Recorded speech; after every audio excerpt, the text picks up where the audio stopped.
Amerikanın hər ştatı elə bir fərqli ölkədir. Mən həqiqətən çox inanırdım mən də sənin kimi və Mən inanmırdım. Sevinmədim, çünki elə Amerikanın Azərbaycan təhsilini ilə müqayisə etməyə Müəllimlərlə çox rahat idilər. yəni ümumi 40 dollara mən rəsmimi satmışdım orada. Dedim ki, mən belə qidalansam, yəqin ki, bir ilə hər cür xəstəliyi taparam. Amerikada da fəklik var və Heç olubmu ki, kaş indi evdə olardım dedim. əsas fərq bilirsiniz nədədir? Məncə bizim əslində gənclər Daha yaxşı gözləyirdim Amerikanı. Bir şey yaşamalıdırsa yaşanır.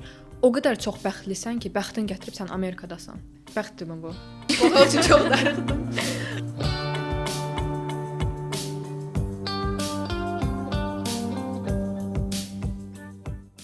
Hamıya salam, kanalıma xoş gəlmisiniz və bu çox gözlədiyiniz podkastın ikinci hissəsidir. İki qonağımız da, daha doğrusu üçümüz də 17 yaşında tək Amerikaya köçüb pulsuz təhsil almışıq. Hər iki qonağın adı Səbinədir. Ona görə fərqləndirmək üçün birinə Sabi, birinə Səbinə deyəcəyik.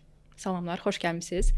Və podkastın sponsoru Codstar-a da təşəkkür edirik. Codstar Foundation təqaüd proqramını rəsmi olaraq açıq elan edirəm. 500 şanslı tələbə 70%-ədək təqaüd imkanı. 8 fərqli ixtisası öyrənib gələcəyini quracaqsan.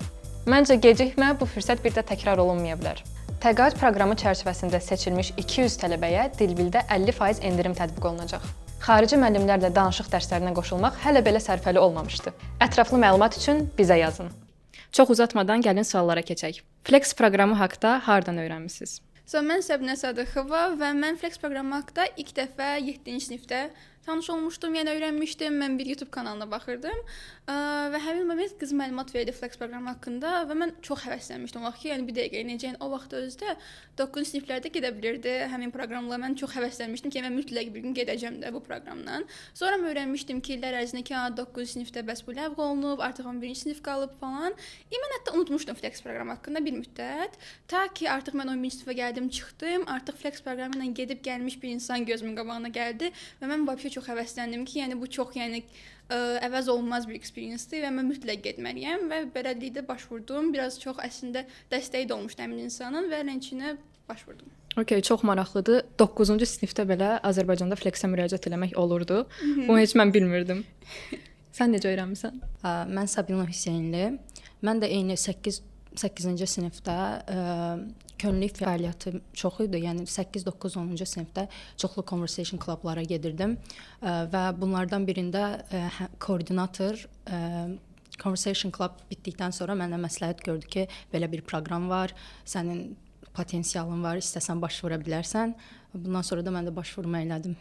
Belə. Mənim öz Flex proqramını öyrənmə hekayəm biraz daha fərqlidir. Əslində bunu Dilbilin səhifəsində də bir dəfə paylaşmışdım. Məndən əvvəl mənim qardaşım müraciət eləmişdi, amma təəssüf ki, uğursuz bir müraciət olmuşdu. Yarı finala qədər gəlmişdi. Ondan 1-2-3 il sonra da mən müraciət elədim. Növbəti sualımız, müraciət periodunda qəbul olacağına inanırdın? Məsələn, mən dəhşət inanırdım. Yəni manifest eləyirdim ki, mən mütləq şəkildə Amerikaya gedəcəm, Flex proqramından keçəcəm. Sizdə necə idi bu? Mən həqiqətən çox inanırdım mən də sənin kimi və çox manifest eləyirdim. Zaten mən belə bir xasiyyətim var ki, hər il təzə başlayanda mən həmişə yazırdım, yəni bütün məqsədlərimi və məqsədlərimin ən belə böyüyü və ən birinci sırada olan Flex finalist olmaq idi. Və buna həqiqətən çox inanırdım. Mənim yadımdadır ki, mənə artıq semifinalistsən deyə bir zəng gəlmişdi və həqiqətən çox sevinmişdim və bundan sonra biraz belə içimdə çox böyük bir rahatlıq olmuşdu. Hətta mən yadımdadır ki, mənə axırıncı dəfə zəng gələndə ki, siz finalist olmusunuz. Mən yuxudan ayılmışdım. Dedim ki, çox sağ olun. Falan sevindim, ad boy verdim amma yəni təsəvvürümdə çox şey idi. Yəni mən ki qışqıraram, sevinərəm, nə bilim mama falan çağıraram. Çox çıl idim yəni ki, nə yaxşı, çox sağ olun. Mən qəbul olmuşam. Məndə də elə idi. İndi danışacağam sizə. Sən necə oldu? Məndə də eyni proses. Sadəcə mən inanmırdım. Belə deyim. Mən əslində başda inanırdım. Sonra bu imtahanlar falan ərəfəsində də 11-ci sinifdə başvurmaq olur Flex-ə. Və artıq vaxtım yox idi və düşündüm ki, yəni esse yazırdıq məsəl üçün birinci turda. Çox hazır değildim esseyə, düzünü desəm. Ona görə biraz qorxurdum. Və sonra anam mənə dedi ki, yox, sən başvurmalısan, özünə güvənməlisən. Mən hətta belə deyim, Flex-in deadline-ına 10 dəqiqə qalmış falan essemi submit elədim. Oyda. Yaxşı da eləmişəm, yaxşı ki, yəni. Bəs necə öyrəndin? Qalib olduğunu öyrənəndə?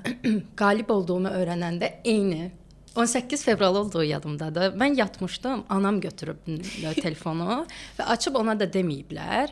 O gəldi mənim yanıma ki, tez Flexdən zəng eləyiblər. Mən bildim ki, nəsə yaxşı bir şeydir. Yəni şagird götürməmişsən ki, demirlər, hə? Yox, demirlər, deməmişlər Bunu anama. bilmirdim. O gəldi, belə həyəcanla mənə telefonu verdi. Mən artıq bildim ki, okey də, yəni yaxşı bir xəbərdir bu.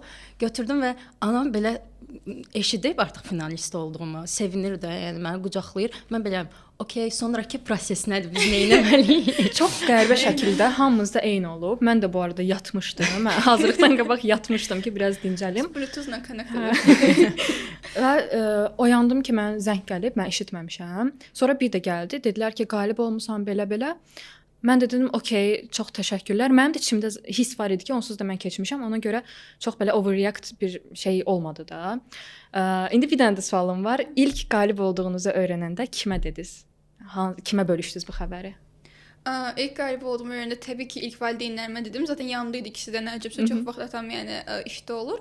İkisinə dedim. Onlar da çox sevindilər, amma mənim ilk bu arada ağlıma gələn sevindim baya, amma ilk bir də şey oldum biraz ki, qərar arasında qaldım ki, əvvəldən çox ağlımda idi ki, mən mütləq gedəcəm. Axırda biraz bir şey oldum ki, qorxu düşür adamın içində ki, görən gedəcəmmi falan. Dediyim həmin mənə dəstək olan dostlarıma hamısına xəbər verdim ki, mən qəbul oldum. İlk onlara bölüşmək istədim. Sən kimlə bölüşdün? Mən də əkizimlə. Çünki mənim əkizim də başvurmuşdu Flex üçün. O da semifinala qədər getmişdi. 3-cü turda artıq eləmişdi. Mən ona demişdim, sevinmişdi. Biraz qəribə bir hiss idi əslində. İkiniz də eyni anda müraciət eləmişdiniz və biriniz çox tərəddüd elədim onu deməyə, amma yəni eləyə biləcək bir şey yox idi. Məndə deməli necə idi? Mənim çox qəribə bir təcrübəm var. Evdə sadəcə atam idi və mən idim. Və mənim atam Flex proqramı haqqında heç bir şey bilmirdi. Yəni bilmirdi ki, mən müraciət eləmişəm belə bir proqrama və Amerikaya gedəcəm qalib olsam. Və qalib olduğumu öyrənənə qədər də deməmişdim. Evdə də təkəm, bilmirəm nə edeyim, gedim atama deyimmi qalib olduğumu. Getdim dedim. Çox belə tərəddüd içində qalmışdım ki, okey, nə reaksiya verəcək, sevinəcəkmi ya da pis olacaq ya qoymayacaqmı, hər şey ola bilərdi. Gördü ki, mən çox həvəsliyəm, çox xoşbəxtəm və dedi ki, xeyirli olsun. O an başa düşdüm ki, deməli mən gedəcəm. Deməli okey verdilər. Sonra mən ilk yadımdadır ki, müəlliməmə zəng vurdum. Çünki qardaşıma zəng vurdum, zəngi açmadı. Universitetdə dərsdə idi. Anam dərsdə idi. Ona görə müəllimimlə bölüşmüş oldum. Amerikada ilk gününüz necə keçdi? Mən indi fikir verdim ki, mən stressdən gedəndə yatmamışam. Əslində jet lag idim, belə çox yorğun idim. Yəni biz neçə saat yol getdik? 18 saat falan. 18 saat idi. Yorğun idim və mənim host mamam mənə dedi ki, get yat. Mən də yox, yatmıram falan. Və həyəcandan girdim otağa. Otağa girən kimi başladım otağımı təmizləməyə, paltarlarımı yerləşdirməyə. Və qadın artıq bilmirəm, rahatsız oldu. Gəldi dedi ki, yat. Please, yəni go to sleep. Mən amma yatmadım, bilmirəm. Həyəcandan böyük ihtimal bildim. Bütün otağımı yəni yerləşdirdim ilk 2 saatda falan. Yəni yerləşməyə getdi ilk gün. Səndə necə oldu? Məndə biraz fərqli idi. Mən düşəndə həqiqətən zaten o həyəcan var idi samolyotdakı falan, yəni uçuruq Chicago'nun üstündən uçuruq, nə DC-dəyik falan. Mən o şeydəyəm də, American Dream modundayam. Sonra gəldik, düşdük mənim ştatıma, Portlandda, Virginia'ya. Çox belə middle of nowhere dediyimiz bir yer idi. Və hostla mən bəxtimdən çox yaxşıydım. Başladı bütün hər şey danışmağa falan. Sonra deyir ki, onlar gedək grocery shopping gedək, evdə heç nə yoxdur yeməyə. Mən dedik çox yorğun. Bazarlığa getmisən. Bazarlığa getdik, çox yorğun deyilsən. Deyirəm yox, narahat olmayın, gedək bazarlığa. Belə ilk düşdüm görüm ki, adından boydadır bunların mağazinləri. İlk günlərin qayıtdıq evə, o başladı hər şeyi yerləşdirməyə. Mən də otağıma getdim. Mən qəribə bir şəkildə həqiqətən jet lagım olmadı. Mən getdim, çox yorğun idim, yıxıldım, yatdım, bir də səhər tezdən durdum. Belə də güləşmim, belə də qaldı. Məncə daha çox səninkinə oxşar idi. Yatmağa çalışdım. Əslində mən yatdım, biraz dincəldim, sonra otağımı yerbəyer eləməyə başladım, əşyalarımı. Növbəti sual, hansı ştatda, şəhərdə yaşadınız və həmin ştat haqqında hansı maraqlı fakt var? Okay. Mən Oregon ştatında yaşadım və Vernonia şəhərində. Oregon ştatı zaten təbiətindən çox bilinən bir şəhərdir. Yəni uzun böyük ağacları olur. Maraqlı bir fakt da olardı ki, Redwoods Oregonda yerləşir və çox böyük ağaclardır. Yəni içindən maşın falan keçir. Hətta biz getmişdik ora road triplə. Həmçinin də başqa bir maraqlı fakt, Twilight əslində Vernonia'da çəkilmişdi. Hətta orada bir coffee shop var idi, Black Bear. Orada Kristen Stewart'la kimsə şəkli var idi, həmin şeydi coffee shop'un qabağında. Başqa da bir Goonies deyə bir kino var. O da Portland'a yaxın Aloha dəniz qırağında çəkilmişdi. Biz oranda vizit eləmişdik, nə maraqlı. Maraqlı. Sən harda yaşayırdın? Mən North Carolina ştatında, Charlotte şəhərində. Charlotte böyük bir şəhərdir. Hətta mən qəribə olmuşdum ki, Flex-də bu qədər böyük şəhərdə normalda yerləşmir tələbələr. Fun fact deyə bilərəm ki, Queen City deyirlər bəzən, çünki Kraliçə Charlotte-dan sonra bu adı alıb. Başqa çox sportivdilər, yəni idmanla məşğuldur şəhərin bir çox sakini. Biz North Carolina-da Outer Banks çəkilib, onu deyə bilərəm. Sonra Annabelle falan çəkilib. Mən hətta birinci gedəndə qorxurdum. Ağlıma belə həmin kinonu belə. Mən də bildiyiniz kimi Kaliforniya ştatında Morrisville şəhərində yaşayırdım. Çox kiçik bir şəhərdir, Kaliforniyanın şimalında. Mənim fun fact-im şəhər haqqında yox, ümumiyyətlə ştat haqqındadır. Bilmirəm bunu bilirsiniz ya yox, amma Kaliforniya ştatında ümumiyyətlə outdoor schools deyə bir şey var. Yəni mənim məktəbim faktiki olaraq çöldə idi. Mən bir binanın içində deyildim. Məsələn, universitetlərdə bəzən olur, bir binadan çıxırsan, o biri fakültəyə keçmək üçün piyada gedirsən. Mən də bir sinifdən çıxıb piyada yol gedib açıq havada getməli idim ki, başqa bir otağa çatım və qışda boranda çox soyuq idi. Bəzən yağışın altında gedirdik. Ona görə bunu çox da bəyənmirdim açığı. Mən bir dənə fakt deyə bilərəm, onu unutdum deməyi. Oregonda bu arada sales tax yoxdur. Yəni price tag-in üstündə görsənsə onu da ödəyirsən. Məsələn, bu çox maraqlıdır. Çoxdur yəni. Məncə hər yerdə elədir də ki, Məncə bir çox ştatda ilə bayağı bir tax var, amma bizdə yox idi tax. Charlotte-da abartı dərəcədə çoxdur. Bunun bir səbəbi də odur ki, shopping city olduğu üçün vergilər çox olur. Yəni mən belə başa düşdüm ki, Amerikanın hər ştatı elə bir fərqli ölkədir. Çünki çox fərqlər var. İndi istəyirəm biraz yaşadığımız host ailə haqqında danışaq. Nə qədər üzvlər var idi, kimlərlə yaşayırdın, bəlkə heyvanlar? Okay, mənim ailəmdə 5 nəfər idi. Ana, ata, 3 dənə də uşaq və mənim ailəmdən tamamilə fərqli deməyəcəm. Xasiyyət olaraq tamamilə fərqli deyildilər. Amma ümumiyyətcə yəni 3 dənə balaca, məndən yaşca balaca, mən həmişə yəni evin balacası olmuşam. İndi məndən yaşca 3 dənə balaca uşaq var ailədə. 3 dənə itləri, bir dənə pişikləri, çox kaotik bir ailə idi. Amma həqiqətən özlərini çox sevirdim. Xasiyyət olaraq çox sevirdim. Uyğunlaşırdılar məndən. Humorları çox yaxşı idi, çox zarafatçıl idilər. Host anam çox çalışqan qadın idi, amma həmçinin çox danışan və çox səmimi bir insan idi. Host atam həm də vayanlı idi. Biraz o vayan olğun verdiyi bir xasiyyətləri də var idi. Bəzən çox ciddi görünür qıraqdan belə baxırsan. Amma əslində tanıyandan sonra baxırsan ki, elə zarafatlar edirsən ki, yəni o bayaq gördün o yekəpər iri bir kişi idi özdə. O ciddi kişidən yəni bu zarafatlar necə çıxır da. Belə yəni maraqlı idi. Uşaqlar da ki, bir balaca qızın 3 yaşı var idi. Bir dənəsi oğlanın 6 yaşı, ən böyük qızın da 11 yaşı var idi. Balaca çox şirin idi və heç balaca bacım olmadığı üçün mənə həmçinin onlar maraqlı idi də. Böyük qız istərsiniz mənlə vaxt keçirmək istəyir. Düz oğlanla biraz şey idi, o çox vaxt oğlan aktivliklər eləmək istəyirdi. Gəl mənlə Minecraft oyna, basketbol oyna. Belə yəni. Maraqlı bir ailədir amma. Səndə necə olub ailə? Məndə bir qadın idi və onun iti idi. Bir dənə host anam var idi. Bir host anam var idi. O da çox gülər üz idi. Məsələn, mən SMdə qeyd eləmişdim musiqi ilə maraqlandığımı, pianoda ifadə elədiyimi. Buna görə məni teatr musiqi müəlliməsi idi mənim host anam. Onun pianosu var idi. Mən çox rahat idim. Məsələn, gəlirdim, piano ifa edirdim. Yəni yadımdan çıxmırdı. Mənə elə gəlirdi ki, mən gedəndən sonra çox məşq eləyə bilməyəcəm və unutacağam çox şeyi. İşdə çox aktiv idi, çox işləyirdi. Yəni belə idi. Məsələn, bir də it haqqında deyə bilərəm ki, məsələn mən gedəndən sonra it mənlə daha çox vaxt keçirirdi qadın işdə olduğu üçün və mənə host anam şəklini yollamışdı ki, it mənim qardırobuma girib orada neçə saat oturub və çıxmayıb qardırobumdan. Sən gedəndən sonra? Hə, sonra hətta mən ilk gedəndən 2 həftə sonra başlamışdım mənim otağımın qabağında oturmağa. Yəni həmişə məni gözləyirdi ki, otaqdan belə çıxım. Çox dramatik bir səhnə. Məsələn, Flex proqramında mən ən bəyəndiyim odur ki, yazdığımız esselərə çox önəm verirlər. Məsələn, mən yazmışdım ki, mən incəsənətlə çox maraqlanan bir adamam. Ona görə də mənim oxuduğum məktəb incəsənət təmayüllü məktəb idi. Bu elə belə fun fact kimi dedim. Mənim ailəm necə idi? Mənim host anam, host atam, bir double placement'im, bir də host sister var idi. Deməli, host sister 35 yaşı var idi. Double placement'im 16 yaşında bir qız idi, başqa bir ölkədən, eyni proqramla gəlmişdi. yəni çox yaxşı bir ailə idi. Özümdən balaca bir qızın olması mənə çox yaxşı bir təsir bağışladı. Çünki istər-istəməz, yəni fərqli bir ştata düşmüşəm, fərqli bir ümumiyyətlə ölkədəyəm və yanımda başqa ölkədən gəlmiş, mənlə eyni təcrübələri yaşayan birinin olması çox güvən verirdi. Eyni otaqda yaşayırdıq. Bizim də ailədə itlər var idi və mən itlərdən qorxurdum ən başda getmədən qabaq. Belə bir fun fact deyim. Yəni amma sonradan nə qədər çox alışdım. Yəni bir keçidlərdən qorxmurdum. Yəni mənə deyib dolaşmırdılar çox, amma bir dənəsi var idi ki, görəndə insan çox excited olurdu. Amma onunla belə yəni tez alışmışdım. Bizdə 2 dənə böyük it var idi. Biri hətta pitbull idi. Mən onu görəndən sonra çox qorxmuşdum. Hətta ilk mən yadımdadır ki, evə girdiyim saniyə dedim ki, cümmazlar ki, mənim üstümə, yəni aqressiv deyirlər. Orada dedilər ki, yox, yəni heç vaxt elə bir şey yaşanmayıb, rahat ol. Bilmirəm niyə sizdən hər şey məndə opposite-dir.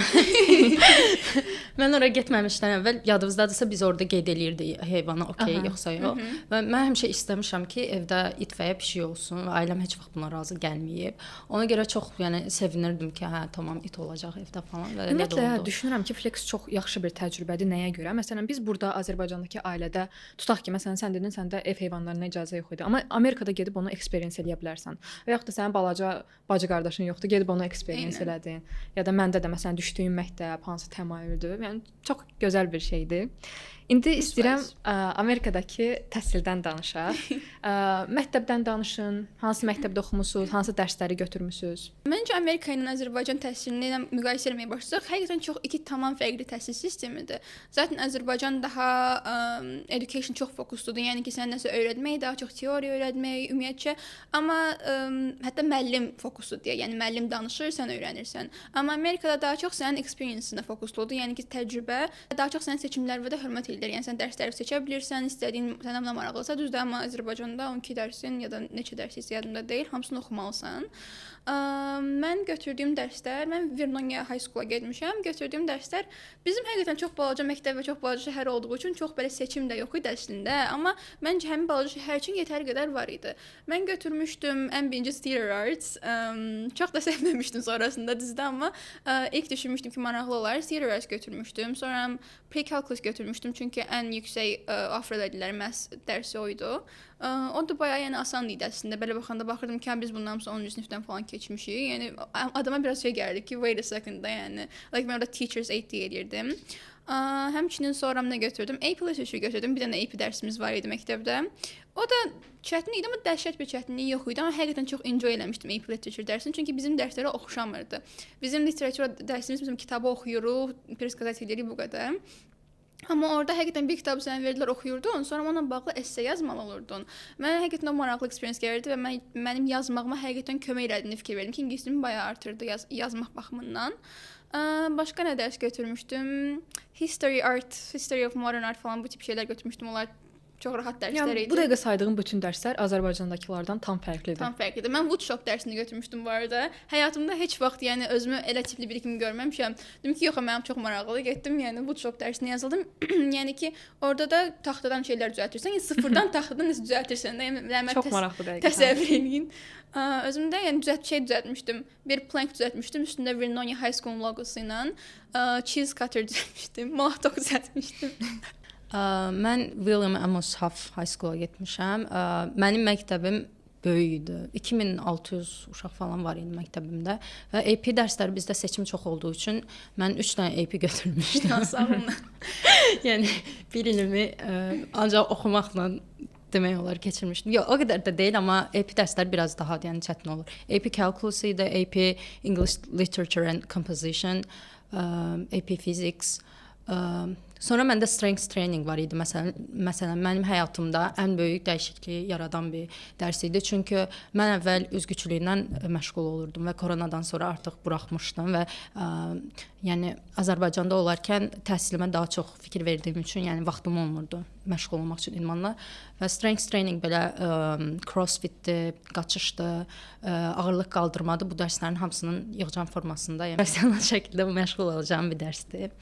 Azərbaycandan fərqi odur ki, Azərbaycanda məsələn özün dərsi seçmirsən, amma Azərbaycanda deyərdim ki, əsasən məsələn riyaziyyat fənni olsun və ya dil olsun, daha çox dərinə gedir. Və yəni hər ikisinin həm necə deyim, they have pros and cons. Belə. Mən deməli oxumuşam Marysville Charter Academy for the Arts. Rəsm təmayüllü bir məktəb idi.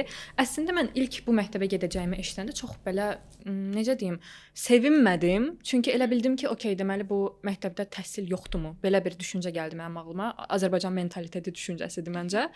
Amma mənim üçün deməli çox yaxşı bir experience oldu. Nəyə görə? Mən uşaqlıqda okey, rəsmlə məşğul olmuşam, amma heç vaxt professional şəkildə eləməmişəm bunu. Amma bizim orada götürdüyümüz rəsm dərsləri yəni elə bir studiyadayam. Bütün hər şey var, hər bir kətanlar var, rəsm ləvazimatları var və özümü professional bir dərsdə hiss eləyirdim. Digər fərqlərə məsələn fokuslanacaq olsaq, nə deyərdim mən? Literature dərsimdə tutaq ki, bir kitab oxuduq, nağıl kitabını və Azərbaycanda olsa onun imtahanı necə olacaq? Yazılı şəkildə, variantlarla. Mənim imtahanım necə oldu? Müəllim bir dənə bizə şəkil verdi, elə bil qol şəklidir. Dedi ki, əsas qəhrəmanın qolunda 5 dənə tortu çəkəcəksən. Və onlar hansılardır onu çək. Rəsm təmayüllü məktəb deyir, çək. Həm də arxasına da izahatını yaz ki, məsələn, niyə filan tatunu qoydun? Məncə bu çox maraqlı bir şeydir. Yəni görsən nə dərəcədə yaxından tanış olmalısan əsas qəhrəmanla ki, onun vuracağı tatuları qədər yəni biləsən də. Ya da məsələn AP biology mən dərsini götürmüşdüm 1-ci semestrdə. Orada da fərqlər odur ki, mən burada biologiya oxuyanda full əzbərləyirdim nə isə, teoriya sadəcə. Orada isə müəllim dərsi izah elədi, okey, amma sən heç bir şeyi əzbərləmədən başlayırsan eksperimentlər eləməyə. Yəni o qədər maraqlı şeylər var idi ki, mən hətta eksperiment zamanı bəzi şeyləri öyrəndim. Ya da başa düşdüm ki, deməli mənim əzbərlədiyim filan şeyin izahatı buymuş. Yəni mən illərdir onu bilmirdim məsələn. Təbii ki, Azərbaycanda bizim öyrəndiyimiz təhsilin, elmin orada çox böyük bir faydasını gördük. Məsələn, sən dedin ki, riyaziyyatda köməkçi müəllim kimi belə başa düşdüm, işləyirdin. Sən də AP kalkulus götürmüşdün və hətta şəxsən mənə orada belə alim gözü ilə baxırdılar ki, sən necə filan düsturu əzbərə bilirsən riyaziyyatda. Həqiqətən o şey edirdi ki, mənə müəllim dəqiqədə bir qeyb gəlirdi ki, you're so fast bilirdin, şoka düşürdü. Hər dəfəsində eyni şoka düşürdü ki, necə bu qədər tez ya da formulanı sən kimi əzbər bilirsən. Bir də bir şey fikir verdim ki, həmçinin də orada sənə qiymət verirlər, əsər sənətinə qiymət verirlər. Məsəl üçün sən deyirsən yadımdadır sən nəsə çəkmişdin, sən onu printer etdirmişdilər. Məsəl üçün gör nə qədər qəşəng bir şeydir ki, yəni bu bizim şagirdimizin əli işidir, gəl bunu köynəyə printer etdirək falan. Amma məsələn Azərbaycanda sən bir şey qaralasan dərsdə o şey olur ki, yəni sən niyə dərsdən fikrin yayıldı. Mənim çəkdiyim rəsmi köynək halına salıb satırdıq. Həmçinin rəsmin özünü belə mən satmışdım. Bir necə deyim, sərgidə idik və hamının şəkilləri düzülmüşdü masanın üzərinə. Normal insanlar da gəlib keçirdilər və 2 nəfər mənim o rəsmimi aldı. Yəni yaşlı hətta insanlar idi. Birini $20, yəni ümumi $40 mən rəsmimi satmışdım orada.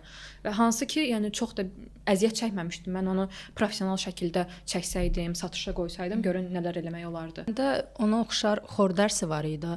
Xor dərsində mənim müəlliməm bizdən xəbərsiz bəzi uşaqların videosunu çəkib, sonra bizdən icazə alaraq oradakı bir çox mahnı yarışmalarına belə göndərmişdi. Yəni sonradan razılığımızı almışdı, amma yəni çox şirin bir hərəkət idi ki, yəni dəyər verirlər. Müəllimlər belə potensialı görüb sənin orada istəyir. Bir də son bir şey demək istəyirəm ki, bizdə məktəbdə məsəl üçün sonradan aktivitelər seçə bilmirdim, sonra sporla məşğul olmaq falan. Mən həyatımda sporla məşğul olmamış biriyəm, amma Vyetnamda eləyə biləcəyim tək aktivite spor idi. Və mən gedən kimi voleybola yazılmışdım və çox həqiqətən sevmişdim voleybolu, çox darıxırdım. Sonra softbola yazılmışdım, tamamilə fərqli bir spordur. Yəni heç xəbərimiz yox idi və softbolda həqiqətən çox əylənmişdim və çox qəşəng bir experience idi ki, tamamilə fərqli bir şey elədim və əslində like I was good at it də bunu öyrəndim ki, mən belə bir şey də edə bilərəmmiş. Mən də Amerikada olduğum 1 il boyunca yoga dərslərinə qoşuldum. Çox yaxşı bir təsir bağışlayırdı. Yəni hər səhər bəzən olurdu ki, məktəbə gəlirəm, yəni istəmirəm də getmək o soyuqda, bəzən kefim yoxdur yoga eləməyə, amma məktəbdə okey sən o dərsə qoşulmusan, imtahanın falan var. Ona görə bir şey var idi ki, okey mən bu dərsə getməliyəm və çox yaxşı bir vərdiş yaranmışdı. Növbəti sualım odur ki, ilk yaşadığınız cultural shock nədir? Nəyə ən çox belə təəccübləndiniz? First thing first mən şey deyərdim, maşınlar, nə mənada maşınlar, maşında oturdum qabaqda, biraz qəribə səslənəcəm, amma mən şey eləmədim də, bağlamadım bu zastiqnus Kəməri, serim, kəməri bağlamadım. Kişi də oturub gözləyir ki, haçan yəni zastiqnus serim. Mən də gözləyirəm ki, niyə getmirik də, deyir zastiqnus serətə bunu. Ona misal şoka düşmüşdüm. Bir də ki, mənə elə gəldi ki, yavaş gedirlər. Mən ona alışana qədər biraz mənə zaman aldı. Mənə elə gəldi ki, maşınlar yavaş gedir. Çox qayda qanunu pozursan. Sonradan arxada da zastiqnus eləməlisən. Sonra qaydandan sonra Azərbaycanda belə bir reverse culture shock olmuşdu. Ondan sonra həmişə zastiqnus edirəm. Onda deyirlər ki, niyə zastiqnus edirsən? Normal halı deməli odur ki, bağlamaq lazımdır və aşağı sürətlə də getməliyik. Başqa bir şey də ki, refill culture-dır və həqiqətən yeməklərin çox böyük porsiyada gəlməsidir. Eynən. Mən onu deyəcəydim. Bizdə yəni elə deyildi də. Mən şoka düşdüm ki, bunu hər qutara bilmirsən də və istədiyin qədər də bir də hər şey buzla gəlir. Yəni mən suyu buzla içməyi orada çox alışdırdım özümə və həqiqətən sonra qaydandan sonra buzsuz su içərmirdim. Mən çox qəribə gəlirdi. Siz necə buzsuz su içirsiniz? Səndə nə idi culture shock? Buza bir şey demək istəyirəm. Çay içəndə mən hostanam belə çox təəccüblə baxırdı ki, o çayı sən necə o qədər isti içirsən belə. Başqa nə deyə bilərəm? Mən yəni gedəcəyiniz yerlərdə məsələn mağazaya girirsiniz, hər yer çox soyuqdur. Targetə gedirsiniz, çox soyuqdur. Hara girirsiniz, çox soyuqdur və evlər də soyuqdur. Evlər çox soyuq idi. Qoşda mən donurdum bu arada. Alışmağım heç alışa da bilmədim zaten. Evlərdə yəni işləmir, yəni isinmir ev. Bizdə xalça da yox idi bu arada. Bizdə yox idi, itlərə Bizdə görə var. soyuq. Başqa onu deyə bilərəm ki, məktəbdə məsələn uşaqlar müəllimlərlə çox rahat idilər. Yəni mən əvvəl təhsilimi məsələn 8 il Gürcüstanda təhsil almışam, digər 3 ili Azərbaycanda təhsil almışam və məsələn orada da geyim məsələn istədiyimi geyinə bilərdim falan. Amma ona rəğmən məsələn postsovet ölkəsi olduğu üçün Azərbaycana oxşuyurdu bir çox şey. Amma Amerikada məsələn mənə çox qəribə gəlirdi. Yəni o rahatlığa mən yəni o rahatlığı görsəm də yenə də belə mənə ekstra rahat kimi gəlirdi uşaqların davranışları. Hətta dərsin ortasında bizdə şagirdlər ayaqlarını qoyurdular stolun üstünə və bu çox okey bir hal idi. Müəllim baxıb gülürdü. Ya da dərsin ortasında yata bilərdi. Bizdə TikTok dance eləyirdilər. Qoyurdular belə, qalxırdılar durduq yerdə ayağa. Məsələn mən şəxsən müəllimlə gedib vlog çəkirdim və çox okey idi bu. Yemək problemi var idimi? Təbii ki var idi. Yemək problemi az-maz var idi. Çox yox idi. Əslində demək olar ki, zaten Məndə çox idi. Çox. Mənim belə idi ki, xost anam da, atam da çox işləyirdilər. Özləri yəni gecə-gündüz zaten qadın axşam shiftləri işləyirdi, səhər də gündüz gəlib yatırdı. Amma həqiqətən çox çalışqan, bizə də çox dəstəyi olmuşdu. Ümumiyyətcə bake sale-lər eləyirdi, nə qədər bake eləyirdi, bişirdi, biz aparıb satırdıq ki, biz Disneyland-da fundraise eləyəcəyik. Bu başqa bir fun fact, amma ki zamanı olmuyurdu. Bəzən ki, yeməyi bişirsən və mən də məsəl üçün praktikdən gəlirəm təbii ki və böyük qız da praktikdən gəlir ki, işdən gəlir, uşağı götürür, gəlir və bəzən zaman olurdu ki, baxıram ki, yəni evdə heç nə tapmıram yeməyə.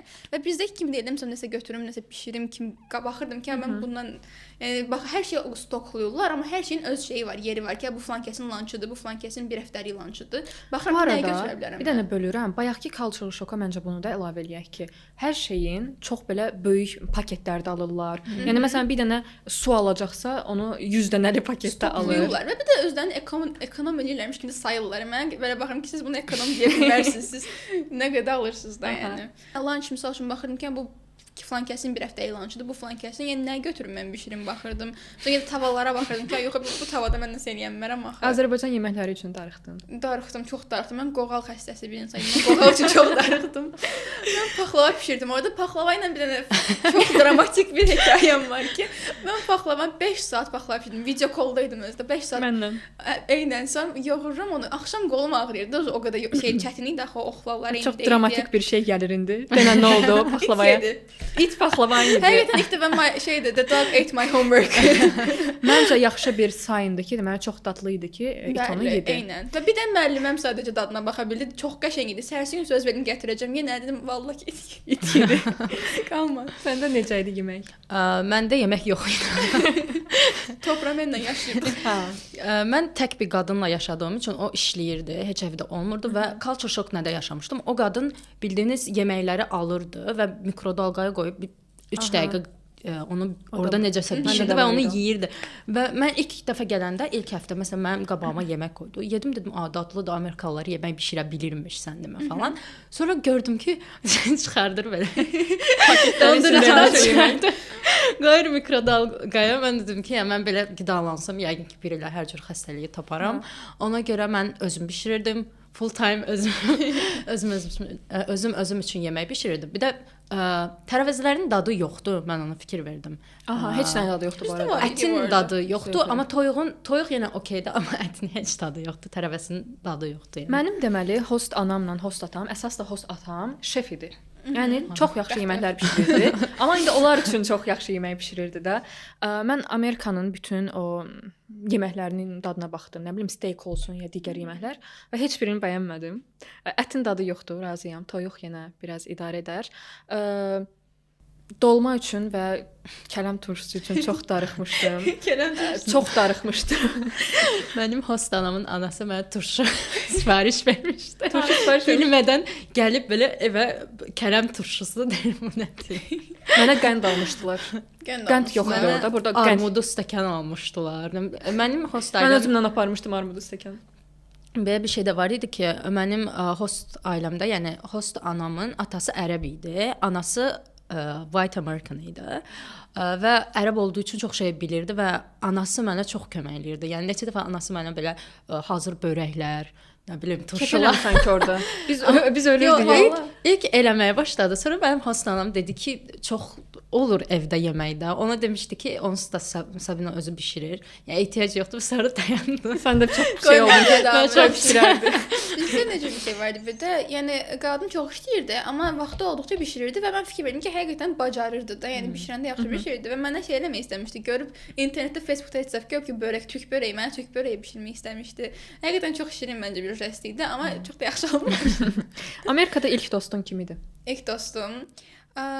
İlk dostum məncə bizim qırğız qız var idi, bir dənə gəlmişdi, o da exchange student idi. O məndən 2 gün sonra falan gəlmişdi. İlk dostum o deyəcəm, çünki ilk yəni ondan, onun ailəsi deyəsən bir gün yox idi evdə, dedi ki, like come and hang out with me. Mən də gedib ona hang out eləmişdim. Düzdür, ilin axırına kimi bəlkə o yaxın olmadıq, amma ilk dostum desəm o deyərəm. İlk dostun kim idi? İlk dostum, mən South American insanlarla çox yaxşı anlaşırdım və mənim dostlarımın çoxu belə Braziliyalı, Venezuelalı belə insanlar idi. Çox istiqanlıdılar və yəni sanki sən orada böyümüşsən kimi belə İlk də o idi. elə davranırlar. Onlar idi. Onlar idi. Venezuelalı bir dənə oğlan idi. Və yəni çox xoş olmuşdu mən onların dost qrupunda yəni olmaq, çünki yəni çox səmimi idilər. Məndə deməli necə idi? Məktəbə mən getdim. Lunchda oturmuşam, düşündüm ki, okey, mən bu dəqiqə biraz ekstravert olmalıyam və gedib kimləsə tanış olmalıyam və məktəbdə ilk günümdür. Getdim bir dost qrupunun yanına, dedim ki, bu boş stulda mən otura bilərəmmi sizin yanınızda? Nə desələr yaxşıdır? Yox. Otura bilmərsən. Mən orada çox belə şok yaşadım. Dedim, okey, mən indi nə edəcəm? Oturdum təzədən yerimə. Dedim, burada dayana bilmərəm də. Yəni mənim üçün bu şey mi olacaq, maneə mi olacaq? Baxdım, gördüm 2 dənə qız oturub, getdim onların yanına. Dedim, okey, risk eləyəcəm. Yenə soruşdum ki, sizlə otura bilərəmmi? Və onlar dedilər, təbii ki, otura bilərsən və onlar da ən yaxın dostum oldular ilin sonuna kimi. Heç olubmu ki, kaş indi evdə olardım dedin? Qayıtmaq istədinmi? Məndə çoxunluqla əslində bu hiss çox olmamışdı. Yəni çox qayıtmaq istəmirdim, amma bir-iki momentlər var idi ki, hətta yadımda sənə danışırdım, sən dedin ki, mən qeyd edirəm həmin deytləri və mən də ondan sonra qeyd etməyə başladım. Sonra görmüşəm ki, yadımdan çıxdı. Yəni o qədər şeydi ki, yadımdan çıxdı. Məndə nə var? Məndə çox maraqlı bir şey oldu ki, ilin əvvəlindən bəri mən Azərbaycanda olmaq istədiyim, yəni kaş bu dəqiqə mənə evə aparardılar dediyim tarixləri qeyd elirdim. Aha, buyur.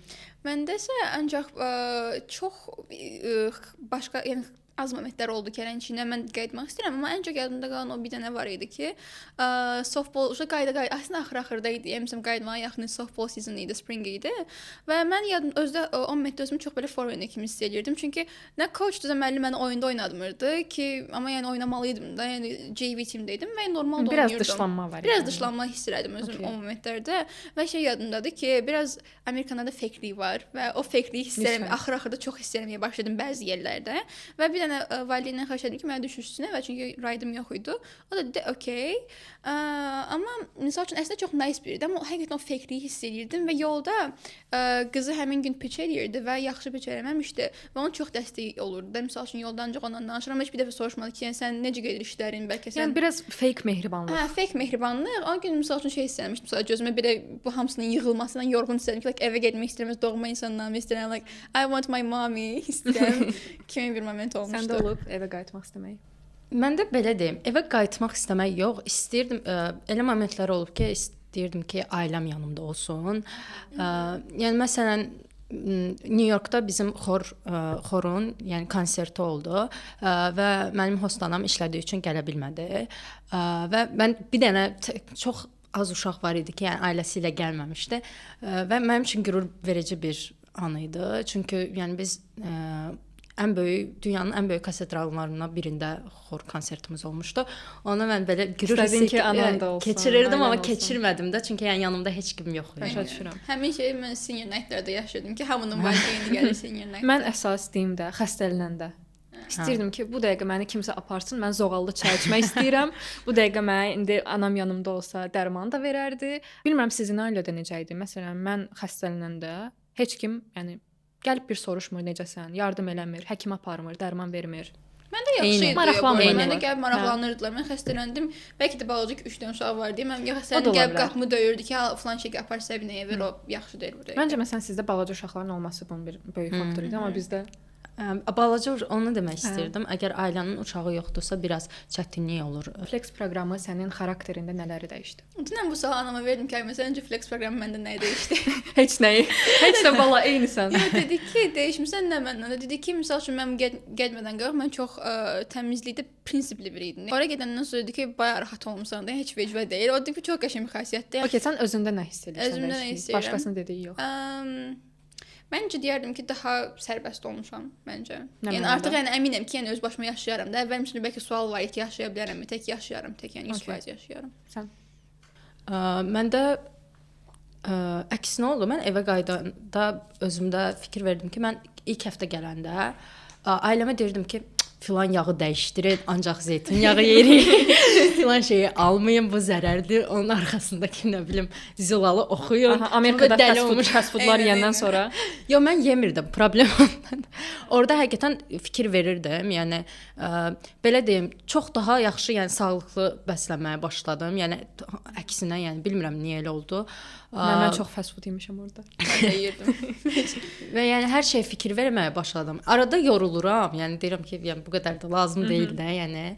Amma yəni çox dəhşət dərəcədə deyil. İndi azalıb, amma ilk gələndə fikir verirəm ki, yəni xarakterin nə dəyişib bəs? Xarakterimdə olğunlaşmışam. Yəni çox situasiyada olmuşam deyə artıq bilirəm ki, bir çox çətin situasiyadan rahat bir şəkildə çıxa bilərəm. Eynən. Məsələn, sənin dediyin o şeylə razıyam ki, bu dəqiqə məni dünyanın hansı nöqtəsinə qoyursunuz qoyun, mən orada tək yaşaya bilərəm.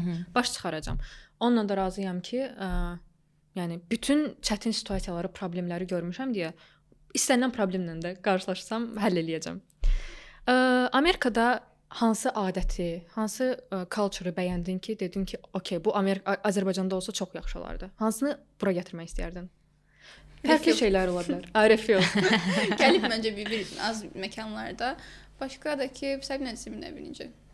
Məndə culture yoxdur məncə. Məndə sadəcə belə bir şey var ki, məsələn, yəni necə deyim? Otaqda məsələn oturursan və məndə belə idi. Host anam məni çox narahat eləmirdi. Yəni sənə tam bir yetişkin bir insan kimi davranırlar. Bilmirəm, Azərbaycanda biraz uşaqlara o qədər çox davranırlar. Yəni bunu da başa düşmək olar ki, hə, sən ananın yəni qızısan və o sənin üçün narahat olur. Amma yəni bir vaxtdan sonra artıq bunu biraz yəni Amerikada sərbəstlik verirlər. Hə, sərbəstlik həqiqətən olur və insan həqiqətən yetişkin kimi hiss edir. Hətta 16 yaşından sonra çıx harda yaşırsan yaşa. Hər kəsin danışdığı American Dream sənin üçün nədir və orada onu gördünmü? Hər kəsin danışdığı American Dream Hollywood probably. Okay. Hər kəsin danışdığı. Bilmirəm, məndə çox situasiyalar oldu ki, məsələn, dedim ki, okay, məsələn, proma gedəndə tam belə Amerikada bir kinoda kimi hiss eləyirdim özümü. Çünki mən şeyə diqqət elədim. Bu ilki flexerlərə də tövsiyə eləyirəm. Proma gedərkən white American insanlarla gedin. Yəni təcrübəni edəsiniz. Yəni xoşunuza gəlməsə belə onlarla gedin. Çünki yəni tam kinolardakı kimi olur. Yəni heç bir fərqi olmur. Sonra Homecoming futboluna yəqin ki getmisiniz. Yəni çox maraqlı olur. Özəlliklə yəni Homecomingdə olması hamı bütün məktəb gedir, hamı bir-birini görür, sosiallaşır falan. Gəlin sualı belə dəyişim sizə daha aydın olsun. Kinolarda ya da eşitdiklərimizə görə Amerika çox ideallaşdırılır. Sizin üçün elə oldumu? Deyil. İdeallaşdırıldığı qədər ideal deyil, amma bir çox o gördüyümüz şeylərin əslində bəzən nə qədər true olduğunu da gördüm. Məsəl üçün deyək ki, Homecoming çox maraqlı idi və Homecoming part məncə ən gözəl momentlərdən, dövrlərdən biri məncə hətta Homecoming idi. Çünki çoxlu air jams oldu, başqa ondan qabaq yəni hazırlıq prosesi də maraqlı idi. Promun özü də çox maraqlı idi və şey var, o Prom Queen, Princess, mən məsələn Winter Formal Princess olmuşdum. O maraqlı bir experience idi, yəni American experience idi. Başqa da ki, belə yəni eynən. Məncə də razıyam ki, məsələn bir çox şeylər elə kinolarda gördüyümüz kimidir. Bəzən şok olurdum ki, mən bu dəqiqə kinoda bir səhnənin içindəyəmmi? Amma bəzi hallarda da bir disappointment yaşadım ki, okey, yəni mən daha yaxşı gözləyirdim Amerikanı ya Amerikanları. Belə bir problemlər də var idi. Amerikalı gənclər və Azərbaycanlı gənclər. Əsas fərq nədir? Əsas fərq bilirsiniz nədədir? Məncə bizim əslində gənclər daha olğundur.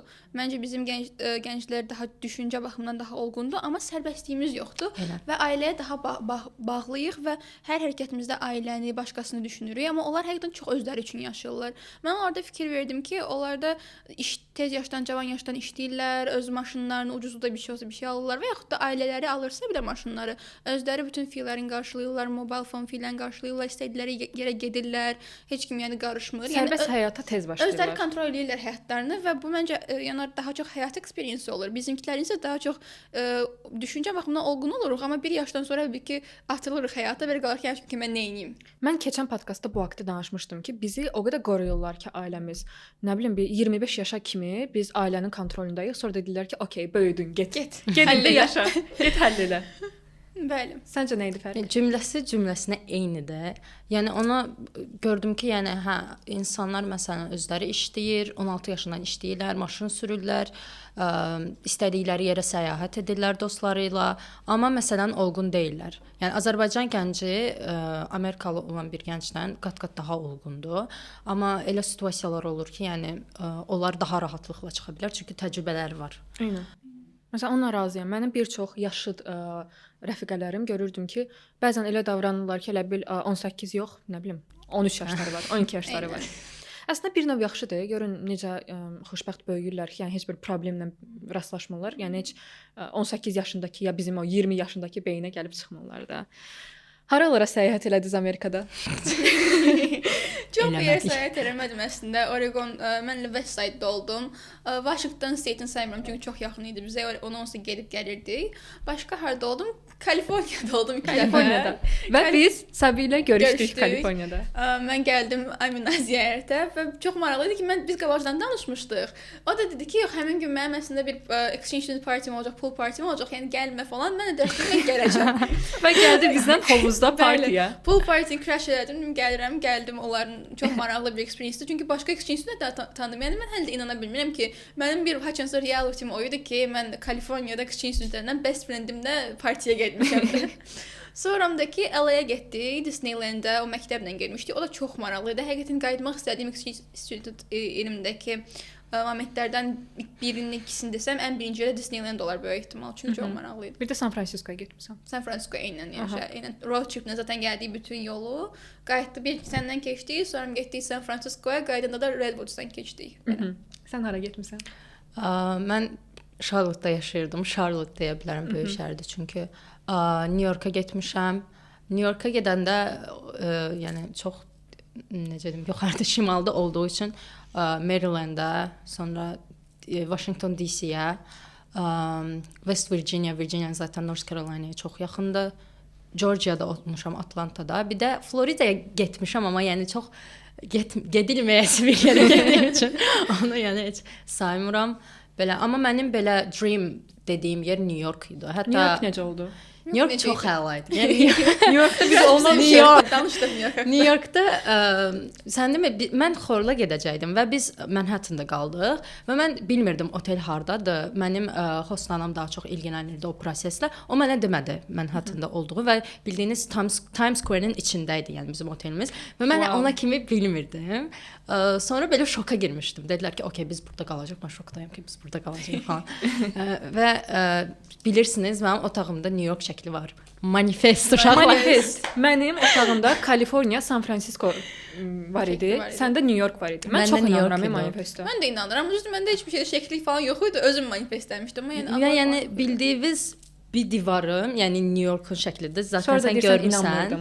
Bütün Mən otağında New York şəkli var idi. İnanmırdım da, yəni mənim vaxtım yox idi həqiqətən də, yəni ona çox fokuslanmağa və artıq yəni özümə özgüvənim getmişdi, amma mən bilirdim ki, mən bir gün okey, mən gedəcəm New Yorka mütləq. Və ora getdikdən sonra düşündüm ki, okey, bir də gələcəm bura. Burada işləyəcəm falan. Amma manifest works. Manifestə inanırıq. Bəli. Bəli. Siz də inanın, siz də manifest eləyin. 777. Mən harda olmuşam? Mən Los Ancelesdə oldum, San Franciscoda oldum. Ümumiyyətlə Kaliforniyada yaşadığım üçün Kaliforniyanın bir çox şəhərlərində oldum. San Jose var idi. Bir də Washington DC-yə mən CU proqramının qalibi olaraq getdim. Başqa hara getmişəm? Bir də Nevada ştatına getmişdim. O da universitet gəzintisi üçün. Maraqlı. DC-də mən də olmuşam, amma yəni sizlə olmuşam da DC-dəyim sayılır. İndi çox maraqlı bir sual verəcəm. Əgər üçümüzdən birinin host ailəsinə dəyişmək şansımız olsaydı ailəmizi, kimin dəyişərdiniz? Mən ailəmi dəyişməzdim first of all. Amma dəyişməli olub belə olsam, Sabinə seçərdim. Çünki like bir dənə qadındır, like bəsdir. Okay, sən?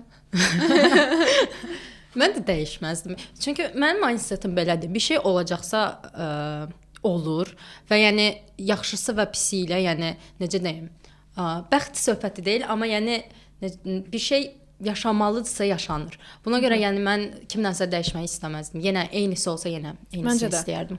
Bizim həyatda nə isə yaşayırıqsa, deməli onu yaşamalıyıq. Səbəbi var. Məsələn, Deməli bir dəyişərdim. səbəb var. Dəyişməzdim. Dəyişməzdin. Məncə bilirsiniz necə? Məsələn, onsuz da bizim şansımız var idi də. Əgər ailəni bəyənmədinsə və ya hər hansı bir Eynən, problem o da yaransa, var. dəyişə Dəyişə bilirsən bilərdik. ailəni, amma heç birimiz ailəni dəyişməmişik. Dəyişməmişik. Məsələn, mən bir çox problemlə qarşılaşanda host ailədə düşünürdüm ki, okey, bu dəqiqə mən bunu dəyişmək istəyirəm ailəni yoxsa yox, ki əlimdə şans var idi.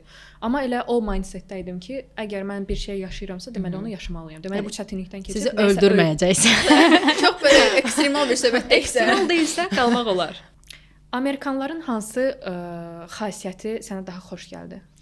Və bir dənə də pis xasiyyətdən danış. Bir dənə çox xoşladığım xasiyyəti sənə çox həqiqətən hype-up eləyirlər. Hər şeyi və belə kompliment Yes. eləyəcəklər. Sən Eynən. bir şey yaxşı eləsən, o qədər eləyəcəklər. Məsəl üçün bir rəsm çəkirdim, deyir ki, sən necə çəkdin də bunu 2 dəqiqəyə falan. Çox sən hype-up eləyirlər hər şeyi və belə ya da nə bilim Dəstək olurlar. Hə, dəstək olurlar. Nəsə qəşəng bir outfit geyin. Hər gün gəlib deyəcəklər ki, falan şey nə qəşəng, saçın nə qəşəngdir, sırğan nə qəşəngdir, paltarın. Keçən podkastda mən bu haqqda danışdım. Məsələn, küçədə gedirəm, bir dənə gözəl qız gördüm. Çönüb deyirəm ki, çox gözəlsiz. Və mənə belə Gözləyirlər. Heç bir reaksiya yoxdur. baxırlar. Yəni çox belə qeyri-adi bir şey kimi yanaşırlar buna ya da elə adicə gününüz gözəl keçsin. Niyə demirik? Çox şoka Eynən. düşürlər. Mən ona qatılıram. Çox gözəl bir şeydir. Məsələn, səhər modun düşür. Məsələn, yaxşı modda getmirsən və bir dənə qız yaxınlaşır sənə deyir ki, I love your outfit.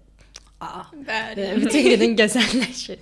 Yəni Azərbaycanda olsa yaxşı olardı. Eyni situasiya mənim də başıma gəlib. Yəni mən də kiməsə demişəm ki, nə gözəldir üstünüzdəki belə bax ki, yəni bu qız Okay, bir dənə də bəyənmədiyim bir şey. bəyənmədiyim bir şey. Bir exchange student olaraq məsələn 12-ci siniflərdə çox bunu gördüm, ən çox bunu gördüm. Qruplaşma var və çox vaxt səni öz qruplarına əlavə eləmirlər. Necə deyim? Yəni dışlanma var doğrudan. Çünki bu insanlar bir-birini məsələn xarici iddia ola bilərmi? Xarici iddia olduğunu düşünmürəm çox. Əslində həm düşünürəm, həm düşünmürəm. Yəni dost qruplarına baxır. Amma ümumiyyətlə dost qruplarında belə bir şey var ki, artıq bir-birlərini bəziləri məsələn elementary school-dan tanıyır. Ya da ki high school 4 illikdir. Yəni 4 ildir bu insanlar bir-birini tanıyır və artıq təzə birisi olanda çox da belə. Amma bir şey deyim, məncə o hər yerdə var. Yəni Azərbaycanda da elə deyil. Bəzən dost qruplarına almırlar da səni. Amma məncə bizə xarici gəlsə biz deyirək ki, yəni sualla boğarıq ki, sən hardansan, nə edirsən? Və o var. Məsələn, Amerika Amerikan sual soruşurlar. Amma in reality o qədər səndən belə onlar qədər məncə yaxın white Amerikanlardan söhbət gedir.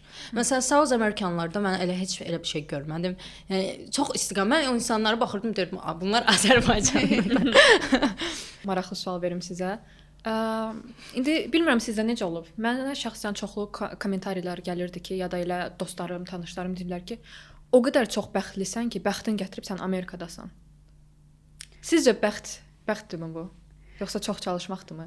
Yoxsa qismətdirmi? Qismətdir. Məncə həm çalışmaq, həm də ki qismət. Çünki təbii ki sən yəni çalışırsan, sən ümumiyyətlə birincisi sənin məqsədin o. Məncə flexdə belə bir şey fikrim ki, çox istəməlisən. Həqiqətən bir şey çox istəyirsənsə, zaten çox çalışırsan Eynən. və enerji ona qoyursan. Bax, bu sözü çox bəyəndim. Mən keçən podkastda demişəm ki, əgər bir xəyalın varsa, ona inanmalısan. Və insanlar elə başa düşdü ki, mən deyirəm ki, okey, sən inan və o dərhal baş verəcək. Öz-özünə gəlir. Sən çox inansan, o dərəcədə də çox çalışacaqsan. Eynən. Bəyəndim bu sözü. Bəli. Və çox çalışdığın üçün və sən həqiqətən fikir vermişəm ki, çox istədiyin şeylər alınır sən də və qismətində necə varsa deyim, məncə yəni sən o zaten ona build-sən. Bir söz var, bir şey çox istəyirsən, çünki gələcəkdə o şey səndə var. Sən özün də bilirsən ki, sən bunu bacara bilərsən, sən buna layiqsən. Əgər səni nəsə çəkirsə, deməli sənin o həyatının hər hansı bir hissəsində var. Bir də mən şeyə inanıram. Hər hansı bir şəhər səni çox cəlb edirsə, Eynən. deməli orada sənin yazılan bir hekayən var. Eynən. Sən Mən sizə çox qatılıram. Yəni inanmaq başarmanın yarısıdır. Mən həmişə buna inanıram. Motivasiya odur ki, yəni bir şeyə inanırsan, okey, və inandıqca da daha çox insana motivasiya gəlir və sən onun üçün çalışırsan. Ən azından məndə belədir və qismətə də inanıram, amma çalışmaq da. Yəni mən məsələn Amerikaya getməsəm belə artıq ikinci planımı qurmuşdum ki, hə, getməsəm bunu eləməliyəm. Yəni mən durub oturub demirdim ki, hə 100% mən ordayam falan. O dərəcədə deyildi. İkinci plan həmişə var idi. 80%lıq inanırdım, amma qalan 20%-i də düşünürdüm. Yəni. Bu da insanın artıq necə deyim, çalışqanlığına baxır da, yəni və inancına da. çox maraqlı bir podkast oldu. Gəldiyiniz üçün çox təşəkkür edirəm. Ümid edirəm ki, izləyicilərə də maraqlı oldu. Bu qədər idi. Çox maraqlı qonaqlarımız var idi. Sağ olun. İzlədiyiniz üçün təşəkkürlər. 777.